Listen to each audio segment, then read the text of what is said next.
तो पिछली वीडियो के अंदर हमने अपर मून 1 वर्सेस गियोमी और बाकी हाशिराज की फाइट देखी थी, जिसके एंड में फाइनली अपने हाशिराज अपर मून 1 को हरा देते हैं और इस फाइट के दौरान मुइचिरो और गियो मारे जाते हैं और फिर सीन शिफ्ट होता है मुजान की तरफ, जहाँ पे कई सारे डीमस्टर कॉप्स ने मुजान के उस कोकून को ढूंढ लिया है एंड वो जब तक कुछ करे मुजान उस कोकून से बाहर निकल जाता है और वो ब्रूटली सभी डीमस्टर कॉप्स को मार देता है और वो डीमस्टर कॉप्स को खा जाता है। कहता है कि मैं अभी इतना भूखा हूँ कि मैं कुछ भी खा जाऊंगा। और अगले पैनल के अंदर हम देखते हैं कि मुजान के हाथ में है लेडी तमाओ का हेड एंड वो बोल रहा होता है कि जो तुम्हारी ड्रग है डीमन को ह्यूमन बनाने वाली, वो तो अब मुझ पे वर्क नहीं कर रही है। और लेडी तमाओ कहती है कि टुडे इज द डे जब तुम मारे जाओगे। और मुजान कहता है कि हंड्रेड्स ऑफ पीपल यही सेम वर्ड्स मुझसे कई बार कह चुके हैं, लेकिन ये कभी सच नहीं हुआ। फिर लेडी तमाओ कहती है कि मेरे हस्बैंड मेरे बच्चों को वापस करो। मुजान कहता है वेल तो अभी मर जाओ और जाओ उस फैमिली के पास जिसे तुमने मारा है। और फिर वो लेडी तमाओ का हेड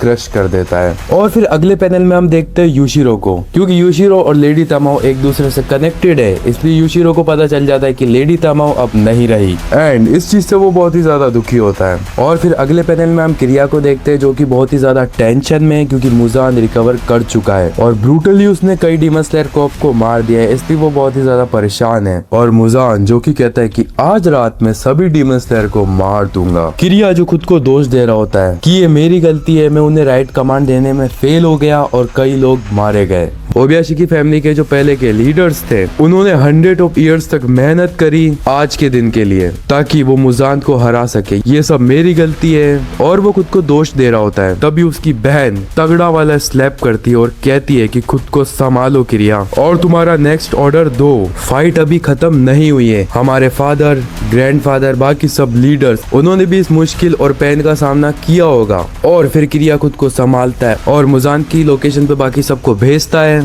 और कहता है कि सभी पिलर्स और भी मेंबर सबको इकट्ठा करो एंड फिर क्रोस सबके पास खबर पहुंचा देता है कि मुइचिरो मारे गए। और ये सुन के अपने दोनों हाशिरा सोच रहे होते हैं कि उनके कंपैरिजन में आखिर हम कर क्या रहे हैं। और स्नेक हाशिरा सोचता है कि जो इसकी ब्लड टेक्निक है वो इतनी ज्यादा पावरफुल तो नहीं है, लेकिन ये हमारे साथ चूहे बिल्ली का खेल खेल रही है। और यहाँ पे ओबनाया सोच रहा होता है कि ना कि मैंने हमें इस सिचुएशन में डाल दिया कि ना तो हम उसे मार पा रहे और ना तो हम यहाँ से बाहर निकल पा रहे हैं। वो सोच रहा होता है कि हमें बाकी पिलर्स के पास जाना पड़ेगा। और फिर हम देखते हैं अगले पैनल के अंदर कि मुजान पहुंच चुका है तांजीरो और गियो के पास। और मुजान को देख के तांजीरो का ट्रॉमा ट्रिगर हो जाता है कि कैसे उसने तांजीरो की फैमिली को मारा, नेज़ुको को डीमन बना दिया एंड डीमन स्लेयर के आने के बाद जो उसके फ्रेंड्स बने हाशिराज वो भी उसकी वजह से मारे गए।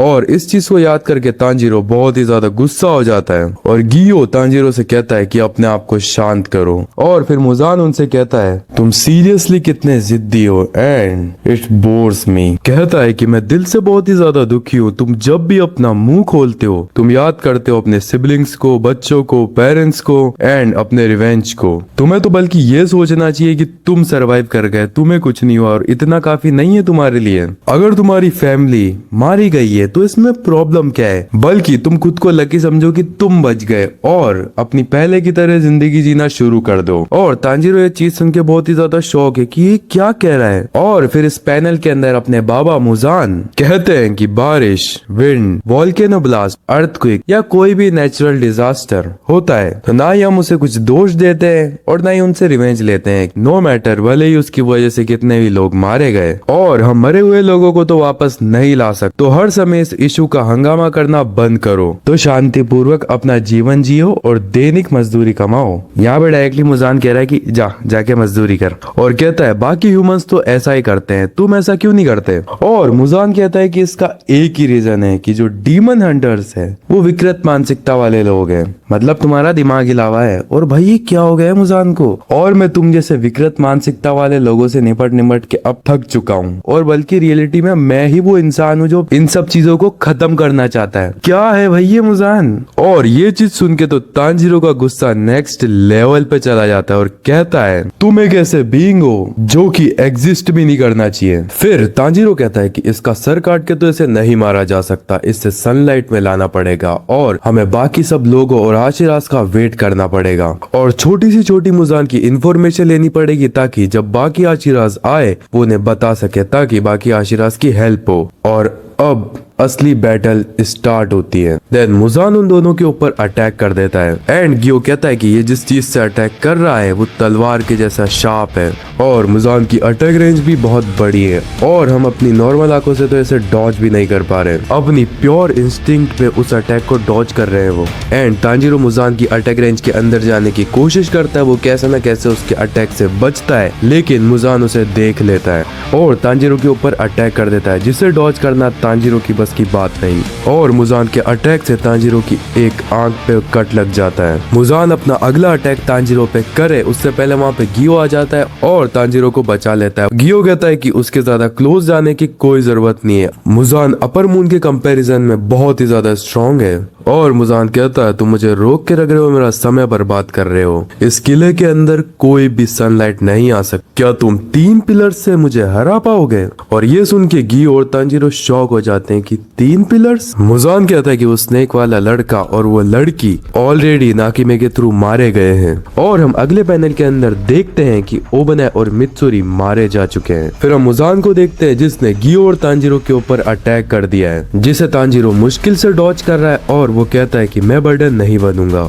मैं मेरी वजह से गियो सान की लाइफ को डेंजर में नहीं डाल सकता।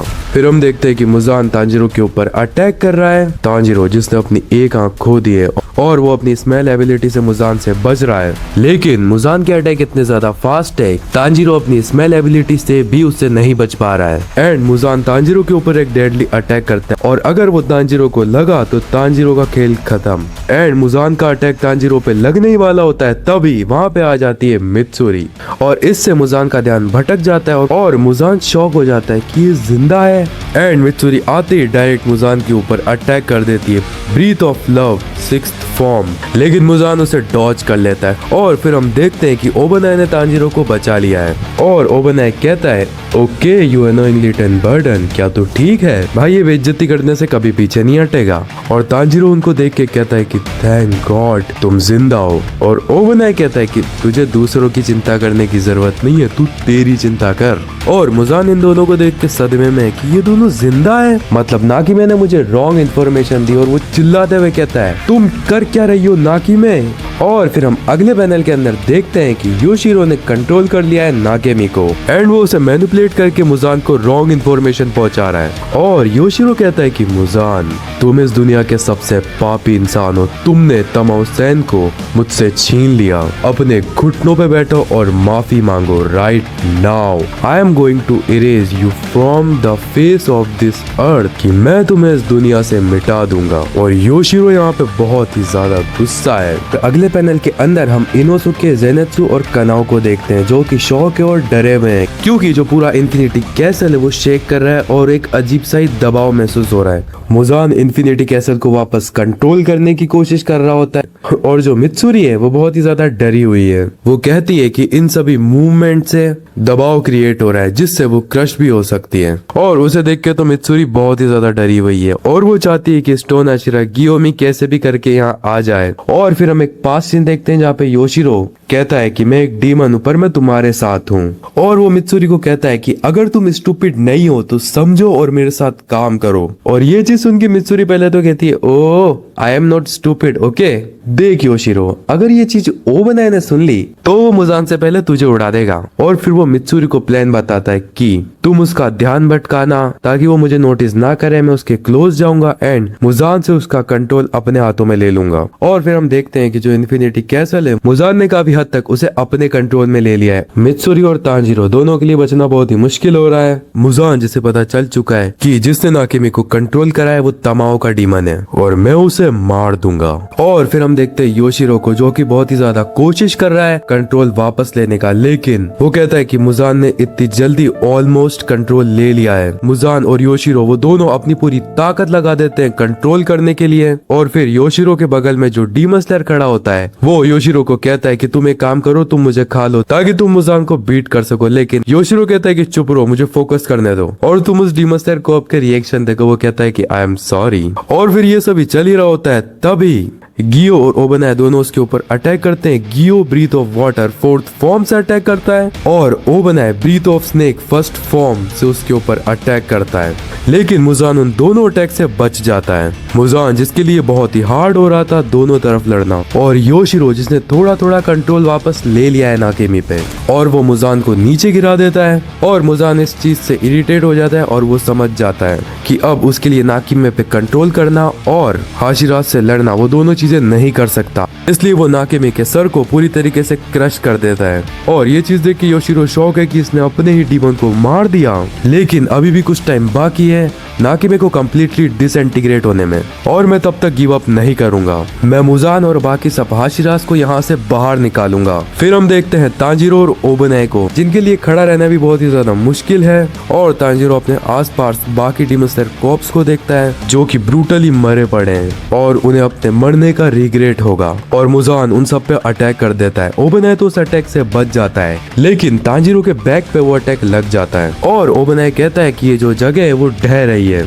और अगर ऐसा हुआ तो मुजान के अलावा बाकी सब मारे जाएंगे। और हम देखते हैं मित्सुरी को, जिस पे मुजान का अटैक लगने ही वाला है, लेकिन वहाँ पे ओबनाई आ जाता है और वो मित्सुरी को बचा लेता है। और हम देखते हैं मुजान को, जिसके सर के अंदर तलवार घुस चुकी है, और वो किसने फेंकी है? हाँ, तांजीरो ने। और इन्फिनिटी कैसल ढहने लग जाता है, और फाइनली मुजान और बाकी सब डीमन स्लेयर्स विद पूरा इन्फिनिटी कैसल ही बाहर आ चुका है। और अब फाइनली इन्फिनिटी कैसल आर्क खत्म हो चुकी है, और अब स्टार्ट होती है सनराइज काउंटडाउन।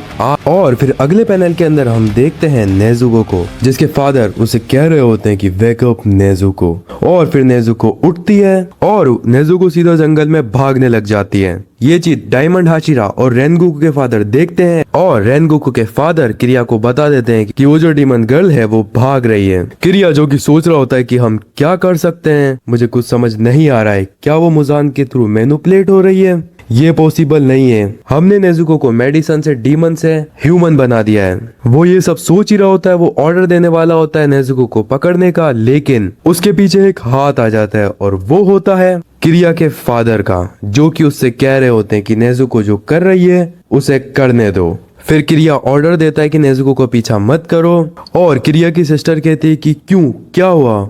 अगर वो मुजान के पास पहुंची तो हमारे लिए मुश्किल हो जाएगा उसे बचाना। और किरिया यहाँ पे रोते हुए कहता है मुझे ये हमारे फादर ने कहा।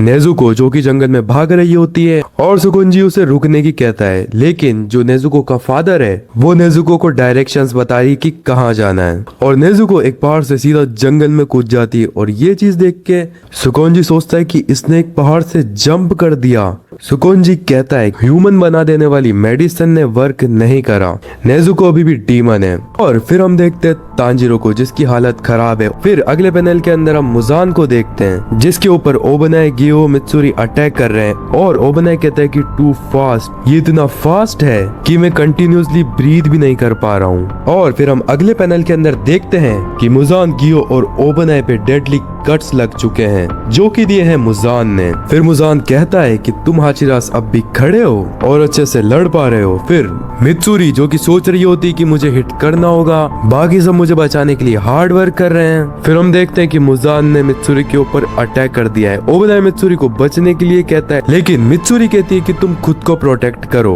और वो अटैक मित्सुरी के ऊपर लगने ही वाला होता है। तभी वहां पे एक आयरन बॉल आ जाती है, जो कि मुजान का अटैक मित्सुरी पे लगने से रोक देती है। और ये देख के ओबनाई, गियो शॉक हो जाते हैं, क्योंकि वहां पे आ चुका है अभी की जनरेशन का स्ट्रॉन्गेस्ट हाशिरा, गियोमी। और वो कहता है सॉरी फॉर बीइंग लेट। और उसे देख के मुजान शॉक है, वो सोच रहा होता है कि इसने कोकोशिबो को हरा दिया। और तभी हम देखते हैं सानेमी को, जिसने मुजान को बीच में से पूरा काट दिया है। मुजान सानेमी को देख लेता है और उसके ऊपर अटैक कर देता है, पर लेकिन जो सानेमी है उसके ऊपर कई बोटल्स फेंक देता है, और उसके अंदर शायद पेट्रोलियम वगैरह है। और सानेमी मुजान को आग लगा देता है, और मुजान कहता है कि ये गंदा सा क्या है, और सानेमी कहता है कि ये तुम्हारे लिए तो परफेक्ट है। और फिर हम देखते हैं मुराता को, जो कि कह रहा होता है कि मुजान को मार दो। और फिर गियो जो मुराता से कहता है कि तुम तांजीरो की मदद करो, वो मूव नहीं कर रहा है, उसे किसी सेफ जगह पे ले जाओ। मुराता जो कि तांजीरो को कंधे पे बिठाता है, और वो बहुत ही ज्यादा खुश हो जाता है कि गियो को मुराता का नाम याद है और उसने उसका नाम लिया। मुराता उसे सेफ जगह पे ले जा रहा होता है। तांजीरो जो कि पूरी तरीके से बेहोश है, और तांजीरो की आंखें खुलती है और वो देखता है ब्लू स्काई को, और यहाँ पे उसे कुछ समझ नहीं आ रहा होता है कि वो कहाँ कहाँ है, क्या कर रहा है। तांजीरो जो कि है अपने एंसेस्टर की बॉडी के अंदर, और वो उस घर को देख के बोलता है कि ये सिमिलर है मेरे घर से, लेकिन ये थोड़ा सा डिफरेंट है। और वो खुद को देखता है कि मैं ये कर क्या रहा हूँ। फिर उसकी तरफ एक बच्ची आती है जो कि उसे डैड कह रही होती है, और तांजीरो को कुछ समझ में नहीं आ रहा होता। वो कहता है कि वो इज दिस किड, और वो बच्ची एक तरफ इशारा करती है जहाँ पे खड़ा होता है यूरिची, और तांजीरो भी उसे देख के समझ जाता है कि ये जो स्वॉर्डमैन है ये यूरिची है। फिर हम प्रेजेंट में आते हैं जहाँ पे मुराता तांजीरो को बचाने की कोशिश कर रहा होता है, और फिर जब तांजीरो की दिल की धड़कन सुनने की कोशिश करता है उसे पता चलता है कि इसका हार्ट रुक चुका है और ये ब्रीथ नहीं कर रहा, और मुराता को लगता है कि तांजीरो मारा जा चुका है। और फिर हम आते हैं तांजीरो पे जो कि अपने एंसेस्टर की बॉडी में है। तांजीरो जो कि यूरिची से कहता है कि 2 साल हो गए हमें मिले, और तांजीरो यहाँ पे समझने की कोशिश कर रहा होता है कि क्या मैं अपने एंसेस्टर की मेमोरीज में हूँ। और फिर यूरिची कहता है मैं खुश होता हूँ जब मैं बाकी सबको खुश देखता हूँ। और यूरिची कहता है कि ये वर्ल्ड बहुत ही ज्यादा ब्यूटीफुल है, इस वर्ल्ड में जन्म लेना अपने आप में ब्लेसिंग है। फिर वो अपनी मदर के बारे में बताता है कि जो मेरी मदर है वो एक रिलीजियस वुमेन थी, वो रोज प्रार्थना करती थी कि इस दुनिया से बुराइयों का अंत हो जाए। वो सन गॉड से मेरे लिए प्रे करती थी, उन्होंने लॉकेट की तरह मुझे इयर रिंग्स पहनाई। मैं उस समय ठीक से बोल नहीं पाता था, इसलिए वो मेरी बहुत चिंता करती थी। और जो उसका भाई है वो भी उसकी बहुत चिंता करता है। उसके फादर मिचिकात्सु को यूरिची के पास आने पर मारे पीटे, लेकिन फिर भी वो यूरिची के पास आता था और एक दिन उसे खुद से बनाई हुई बांसुरी भी गिफ्ट करी। और फिर जब उसकी मदर की डेथ हुई तब वो वहां से चला गया। वो लगातार एक दिन और एक रात तक भागता रहा। वो माउंटेन्स वाली जगहों पर पहुंचा और वहां पे खेत थे, और उन खेत में एक लड़की खड़ी थी, और वो लड़की लगभग यूरिची की ही एज की थी, और वो बहुत देर तक वहां पे बिना मूव करे खड़ी थी। लेकिन एंड में यूरिची उससे पूछ लेता है कि तुम यहाँ पे क्यों खड़ी हो। फिर वो लड़की बताती है कि मेरा पूरा परिवार एक बीमारी से मारा गया और मैं खुद को अकेला फील कर रही थी, इसलिए मैं खेत से कुछ टेडपूल पकड़ के घर ले जाना चाहती थी। और ये कहने के बाद वो लड़की काफी देर तक मूव नहीं करी, और जब सनसेट हो गया तो उसने खुद ही जो भी उसने बाल्टी में टेडपोल पकड़े थे वो वापस पानी में छोड़ दिए। और जब यूरिची उससे पूछता है कि तुमने ऐसा क्यों करा, क्या तुम उसे घर नहीं ले जाओगी, तो वो लड़की कहती है कि अगर मैं इन्हें ले गई तो ये अपने पेरेंट्स और भाई बहनों से दूर हो जाएंगे। तो फिर यूरिची कहता है क्या मैं तुम्हारे साथ चलूं? तो वो लड़की इमोशनल हो जाती है और यूरिची उसकी आंखें देखता है जो कि एक ऑब्सिडियन की तरह होती है। वो लड़की यूरिची को अपना नाम ऊटा बताती है और यूरिची बताता है कि तब से ऊटा और मैं एक साथ लेने लगे। ऊटा एक ऐसी लड़की थी जो दिन रात बातें करती रहती थी, और यूरिची खुद को कटी पतंग की तरह डिस्क्राइब करता है। और वो कहता है कि ऊटा हमेशा टाइटली उसका हाथ पकड़ के रखती थी, और 10 सालों बाद वो पति पत्नी बन गए। ऊटा प्रेग्नेंट होती है और वो बच्चे को जन्म देने वाली थी, एंड वो उस चीज की तैयारी के लिए मिडवाइफ को लेने विलेज जाता है क्योंकि वो दोनों जंगल में रहा करते थे। यूरिची जब जा रहा होता है उसे एक रास्ते में एक ओल्ड मैन मिलता है। वो बहुत ही थका आ रहा था। वो यूरिची को बताता है कि जो उसका बेटा है वो जंग में घायल हो चुका है, वो मरने ही वाला है, तो वो लास्ट टाइम अपने बेटे को जिंदा देखना चाहता है। तो यूरिची उसकी मदद करता है, उसको कंधे पे बैठा के उसके बेटे के पास ले जाता है। और इन चीजों में यूरिची बहुत ही ज्यादा लेट हो जाता है और रात हो जाती है। यूरिची सोचता है कि वो मिडवाइफ को कल ले आएगा, एंड वो सीधा अपने घर भागता है। और जब वो घर पहुंचता है वो देखता है कि उसकी प्रेग्नेंट वाइफ को एक डीमन ने मार दिया है और वो मर चुकी है। यूरिची अपनी वाइफ की बॉडी को अपनी गोद में लेता है और 10 दिनों तक ऐसे ही बैठा रहता है। एंड फिर वहां पे एक डीमन स्लेयर आता है जो कि वहां पे एक डीमन को मारने आया हुआ होता है। वो डीमन स्लेयर यूरिची को कन्विंस करता है, वो उसकी वाइफ का क्रिया का रंग बनाता है, एंड उसी के बाद ही यूरिची एक डीमन स्लेयर बनता है। और फिर उसे वहां जाके पता चला कि जितने भी डीमन स्लेयर्स थे वो ब्रीथिंग स्टाइल का यूज नहीं करते हैं। और फिर यूरिची उन सभी को ब्रीथिंग स्टाइल सिखाता है, एंड उसके बाद ही वो सब हाशिराज बने। वो हाशिराज सन ब्रीथिंग को तो नहीं सीख पाए, लेकिन उन्होंने अपनी ब्रीथिंग स्टाइल बनाई, जैसे कि thunder breathing, fire breathing, water breathing and बाकी सब। यूरिची कहता है कि बाकी सब डीमन स्लेयर्स भी एक अच्छे स्वॉर्डमैन थे। वो बताता है कि उसका भाई भी एक डीमन स्लेयर बना, उसने मार कर अनलॉक करा, एंड उसके कुछ समय बाद ही वो मिलता है मुजान से जो कि यूरिची को पर्सनली मारने आया था क्योंकि यूरिची ने बाकी सबको ब्रीथिंग स्टाइल सिखाई है। यूरिची कहता है कि मुझे उस दिन समझ में आया कि मेरा जन्म इस दुनिया में बस मुजान को मारने के लिए हुआ है। यूरिची बताता है कि उसकी अटैक रेंज बहुत बड़ी थी और उसे समझ गया था उसका जो अपोनेंट है वो बहुत पावरफुल है। फिर वो सी थ्रू वर्ल्ड से मुजान को देखता है वो देखता है कि मुजान के पास 7 दिल और 5 ब्रेन है और यूरिची ने अपनी 12 फॉर्म्स को एक साथ लाया और 13 फॉर्म से मुजान के ऊपर अटैक करा और वो अटैक इतना ज्यादा डेडली था कि मुजान बहुत ही ज्यादा शॉक और डरा हुआ था कि वो वापस रीजनरेट क्यों नहीं कर रहा है। वो अपने कटे हुए हाथों से अपने सिर को संभाले हुए था। फिर उसे पता चलता है कि जो रेड स्वॉर्ड है उससे कटा हुआ जल्दी रीजनरेट नहीं होता। फिर यूरिची उससे पूछता है कि तुम लाइफ के बारे में क्या सोचते हो। मुजान उसका कोई भी जवाब नहीं देता है। मुजान बस यूरिची की तरफ देखता है और यूरिची को लगता है कि जो मैं कह रहा हूँ वो पूरी तरीके से उसके दिल तक नहीं पहुंच रहा है। फिर यूरिची उस लड़की को देखता है जो कि होती है लेडी तमाऊ और यूरिची को लेडी तमाऊ को देख के लगता है कि वो भी चाहती है कि मुजान मारा जाए। यूरिची को लेडी तमाऊ की आंखों में एक आशा दिखती है कि मुजान मर जाए और जब यूरिची ने मुजान की तरफ कदम बढ़ाया तो मुजान ने अपने आप को 1800 टुकड़ों में बांट लिया। यूरिची ने 1500 टुकड़ों को तो काट दिया लेकिन ह्यूमन हेड के साइज जितना टुकड़ा बच के निकल गया।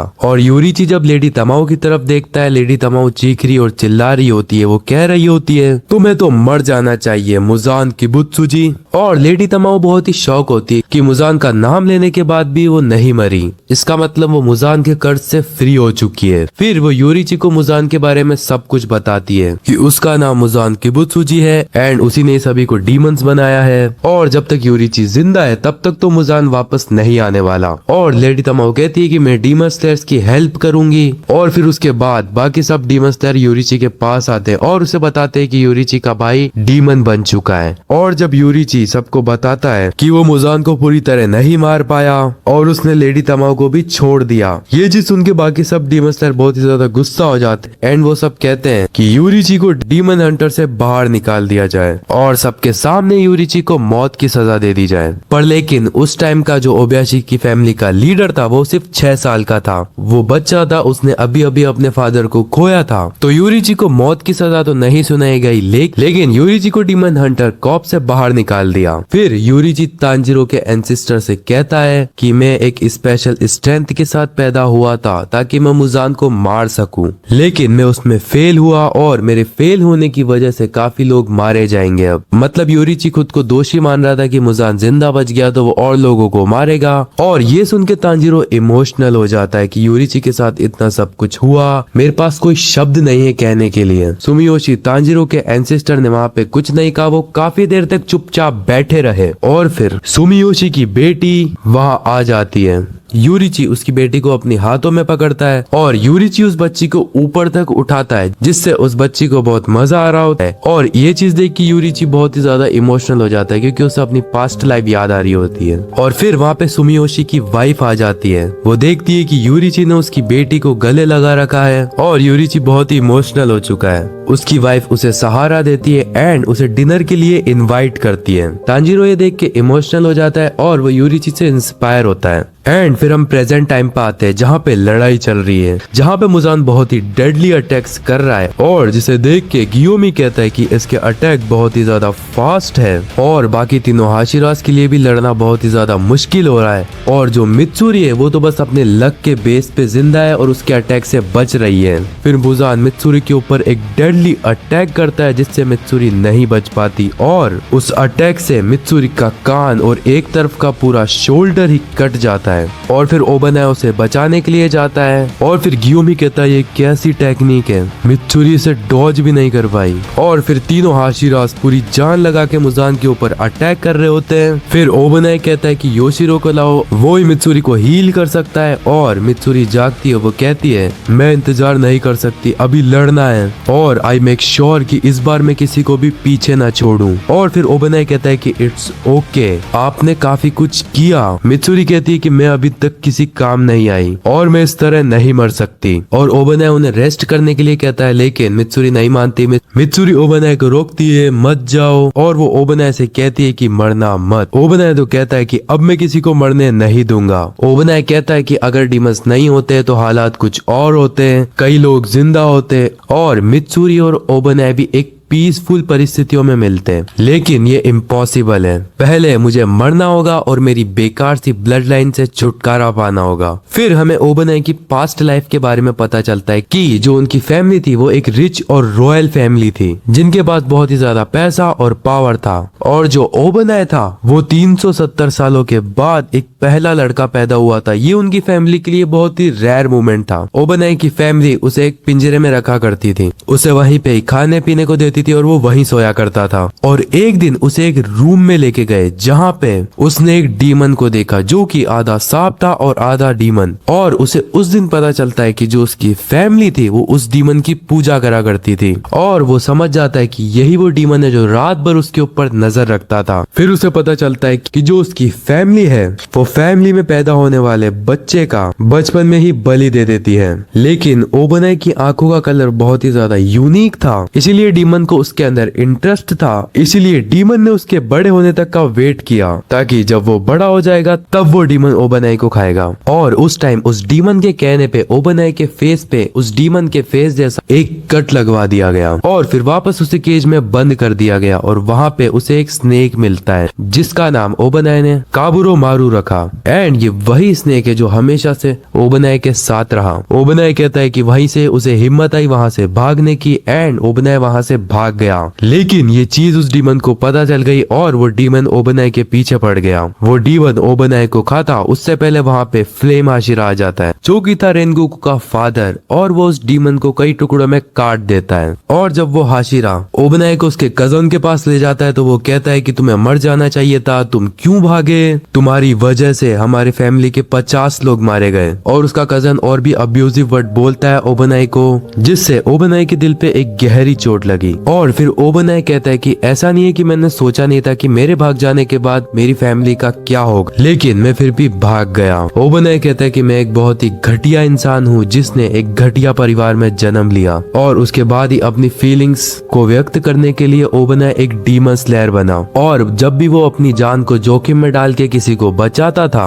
तो उसे अंदर से बहुत ही अच्छा महसूस होता था, जैसे कि उसके अंदर अच्छाई आ रही है। एंड ओबनाई कहता है कि कितना ही टाइम बीत जाए, जो मेरी वजह से 50 लोग मरे थे वो मुझे नीचे खींचते हैं, नाखूनों से खरोचते हैं। एंड अगर मैं मुजान को हरा देता हूँ तो मुझे उम्मीद है कि मेरा घटिया ब्लड प्योर हो जाएगा, और जब हम पुनर्जीवन लेंगे जहाँ पे डीमन नहीं होंगे तब मैं मित्सुरी को कन्विंस करूंगा कि मैं उससे प्यार करता हूँ। और फिर हम देखते हैं डीमन स्लेयर कॉर्प के वर्कर्स को जो कि नॉर्मल सिटीजन्स को फाइट की लोकेशन से दूर ले जाते हैं। एंड फिर हम देखते हैं मुजान को जिसने सानेमी पे अटैक कर दिया है, और सानेमी ने तो उसको डॉज कर लिया। एंड सेम टाइम पे ओबनाई ने भी मुजान के ऊपर अटैक कर दिया है। उसने पहले मुजान को किक करी और उसके हाथ को कट कर दिया, पर लेकिन ये सब करना ओबनाई के लिए बहुत ही ज्यादा मुश्किल हो रहा है। उसे ब्लिंक करने जितने टाइम में ये सब करना पड़ रहा है। एंड ओबनाई सोच रहा होता है कि मुजान बहुत ही ज्यादा पावरफुल है, उसे हैवी मूवमेंट करनी पड़ रही है जिसकी वजह से बहुत स्टेमिना खर्च हो रहा है। वो कहता है कि हमारे पास ज्यादा समय नहीं है और हम हारना अफोर्ड नहीं कर सकते। हमारे कई सारे डीमन स्लेयर मेंबर्स हमें प्रोटेक्ट करने के लिए अपनी लाइफ का सैक्रिफाइस दिया है, एंड कई अभी तक लड़ रहे हैं।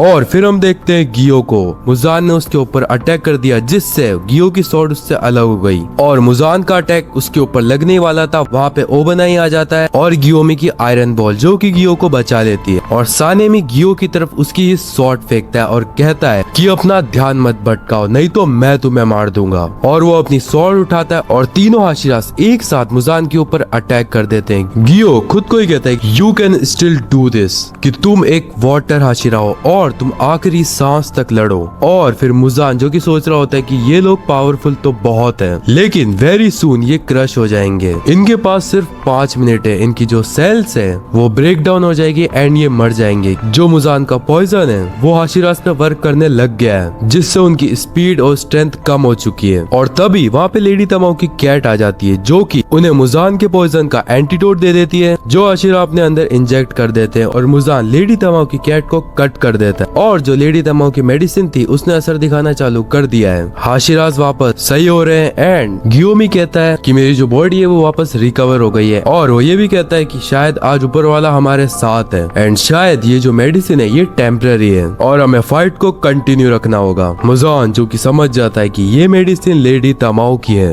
वो ये सोच के बहुत ही ज्यादा गुस्सा हो जाता है और वो चीखते हुए कहता है कि स्ट्रगल मत करो, मर जाओ। और वो बहुत ही गुस्से में अटैक्स कर जो कि बहुत ही ज्यादा डेंजरस थे, पर लेकिन समहाउ अपने हाशिरास उससे बच जाते हैं। ओबन है जो कहता है कि इस फाइट में मेरा कंट्रीब्यूट बहुत कम है और मुझे किसी तरीके से इफेक्टिव अटैक करने होंगे। वो कहता है कि जब किसी की लाइफ डेंजर में होती है तो वो अपनी पूरी ताकत लगाता है। वो कहता है मैंने अपनी पूरी लाइफ में सबसे भारी चीज एक चॉपस्टिक उठाई, लेकिन उस दिन मैंने एक हेयर पिन से उस पिंजरे को तोड़ दिया था। और जब तोकितो मुइचिरो मरने वाला था उसने भी अपनी स्वॉर्ड का कलर रेड कर लिया था। ये रिपोर्ट उसे क्रो ने दी थी। वो बस इस चीज का अनुमान लगा सकता था एंड वो भी अपनी ग्रिप टाइट कर देता है और पूरी ताकत से तलवार को पकड़ता है, जिससे वो अपनी स्वॉर्ड का टेम्परेचर इंक्रीज करता है। और इतने स्ट्रॉन्ग इम्पैक्ट से फाइनली ओबनाई की भी स्वॉर्ड का कलर पूरी तरीके से रेड हो जाता है। ओबनाई की स्वॉर्ड का कलर रेड तो हो गया था, लेकिन उसने एक गड़बड़ कर दी। उसने अपनी स्वॉर्ड को बहुत ताकत से पकड़ा, सारा फोकस अपनी स्वॉर्ड पे कर दिया, जिसकी वजह से बीच फाइट में उसकी आंखें धुंधली हो गई और वो बेहोश होने लग रहा था। और उसी टाइम मुजान ओबनाई पे अटैक कर देता है और ओबनाई उस समय सोच रहा होता है कि हम में से अगर एक भी मरा या घायल हुआ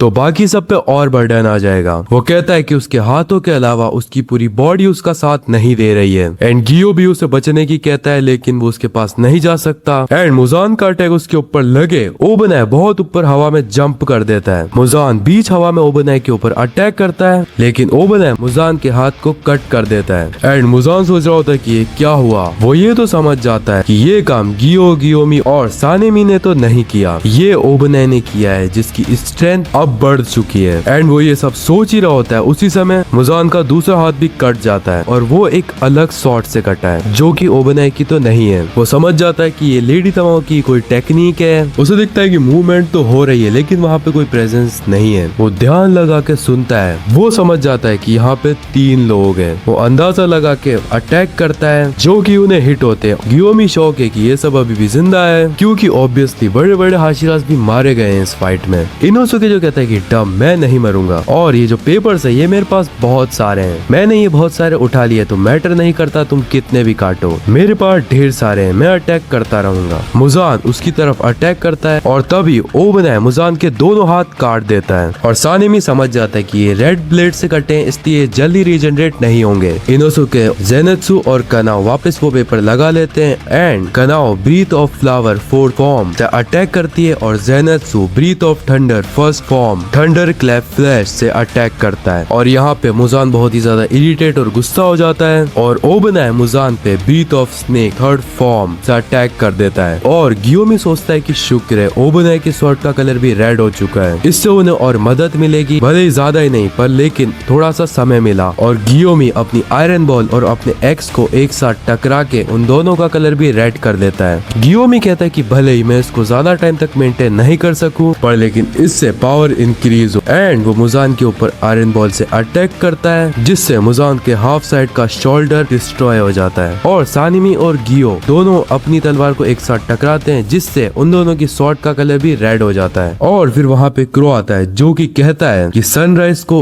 1 घंटा और 3 मिनट बचे हैं और वो कहते हैं कि हमारे पास काफी समय इसके छोटे छोटे पीसेस करने के लिए। और फिर हम अगले पैनल के अंदर देखते हैं तांजीरो और बाकी सब डीमन स्लेयर्स को। योशिरो वहाँ आ चुका है एंड उसने तांजीरो के अंदर भी मेडिसिन इंजेक्ट कर दी है। और मुराता कहता है कि तांजीरो बेहोश होने के बावजूद उसने अपनी स्वॉर्ड को टाइट ग्रिप से पकड़ रखा है और तांजीरो की पल्स भी वापस आने लग जाती है। मुराता कहता है कि you can do it, come back Tanjiro. और तभी तांजीरो की पल्स वीक होने लग जाती है और मुराता रोते हुए चिल्लाता है, कहता है कि मुजान बच के निकल जाएगा, अब हमें जाना होगा। एंड तभी वहाँ पे एक बहुत जोर का साउंड आता है और तांजीरो की ग्रिप टाइट हो जाती है और फाइनली तांजीरो अपनी आंखें खोलता है और होश में आता है। और फिर हम देखते हैं मुजान को जो कि अपनी पूरी पावर से अटैक कर रहा है, लेकिन फिर भी जो अपने हाशिराज है वो मुजान को बीट कर पा रहे हैं। गियोमी ने मुजान के हाफ पार्ट को डिस्ट्रॉय कर दिया है और इनोसुके जो कि जेनेत्सु और कनाओ को कहता है कि हमें भी उन्हीं की तरह स्वॉर्ड का कलर रेड कर लेना चाहिए। कनाओ कहती है कि ये दिन आसान नहीं है, हमें बहुत ज्यादा स्ट्रेंथ चाहिए चाहिए होगी। और सानेमी जो कि जमीन पे पड़े हुए उन पेपर्स को उठाता है और लगा लेता है और कहता है कि ये चीज बहुत अमेजिंग है। जिन्होंने पेपर्स लगा रखा है वो एक दूसरे को देख सकते हैं लेकिन बाकी नहीं देख पा रहे हैं। फिर Sanemi breath of wind 7th form से मुजान के ऊपर अटैक कर देता है। गियोमी जो कि कहता है कि हमारी पावर इंक्रीज हो गई है लेकिन मुझे मुजान को पूरी तरह से समझना होगा। इसके लिए प्रॉपर गियोमी वहाँ के साउंड्स को सुनता है, ध्यान लगा और वो सी थ्रू वर्ल्ड में देखने की कोशिश करता है और वो वहाँ देखता है कि मुजान के कई दिल और कई ब्रेन है और वो ये चीज तो समझ जाता है कि मुजान का गला काट के तो उसे नहीं मारा जा सकता। मुजान के ब्रेन हार्ट मूव कर रहे हैं और उन्हें एक साथ काटना बहुत ही डिफिकल्ट है। वो सोचता है कि काश कोई और भी सी थ्रू वर्ल्ड को देख सकता एंड जिसकी वजह से वो सेम टाइम पे 12 जगह पे अटैक कर पाते हैं। फिर वो देखता है ओबनाई को जो कि फोकस कर रहा है मुजान पे। वो कहता है कि क्या तुम देख पा रहे हो और ओबनाई भी ट्रांसपेरेंट वर्ल्ड के अंदर देखता है और कहता है कि क्या है ये। वो कुछ ही सेकंड के लिए देख पाता है और तभी मुजान पूरी ताकत से बहुत ही डेडली अटैक कर जो कि इतना ज्यादा पावरफुल होता है कि गियोमी जनरेशन का स्ट्रॉन्गेस्ट हाशिरा बहुत ही जख्मी हो जाता है और उसका पैर भी कट जाता है। और वही नहीं, गियो का भी एक हाथ कट चुका है। सानेमी ओबनाई भी बहुत ही बुरी हालत में और इनोसुके और ज़ेनात्सु भी घायल हो चुके हैं। कनाओ जो कि इंजर्ड है और वो है मुजान के ठीक सामने। मुजान जो कि अपनी फुल डिमोनिक पावर के साथ कनाओ को देख रहा है। कनाओ जो कि मूव भी नहीं कर पा रही है। वो कहती है कि इस आदमी ने कई लोगों की फैमिलीज को मार दिया, इसे मारना होगा भले ही मैं मर क्यों न जाऊं। निसान की तरह मैं एंड तक लड़ूंगी। और मुजान कनाओ पे अटैक करने ही वाला होता है तभी मुजान के ऊपर कोई सन ब्रीथिंग से अटैक करता है। Dance of the fire God shining ray of grace जिससे मुजान का हाथ कट जाता है और वो देखता है तांजीरो को जिसने कनाओ को बचा लिया है और कहता है sorry to being a late. और मुजान जो कि तांजीरो की तरफ देखता है। तांजीरो जो कि एक डीमन की तरह लग रहा है और मुजान कहता है कि नाउ हम दोनों में से डीमन कौन है मुझे कोई आइडिया नहीं है, कामाडो तांजीरो। और फिर मुजान तांजीरो के अंदर यूरिची को देखता है और कहता है यू रियली डिस्गस्ट मी। और तांजीरो जो कि कहता है इसे यही खत्म करते हैं मुजान। तो आज के लिए इतना ही। लाइक और सब्सक्राइब कर देना और ज्यादा से ज्यादा कमेंट करना नेक्स्ट पार्ट के लिए। एंड डिस्क्रिप्शन में एनिमे फिगर्स के लिंक है, चेकआउट कर सकते हो। Thanks for watching.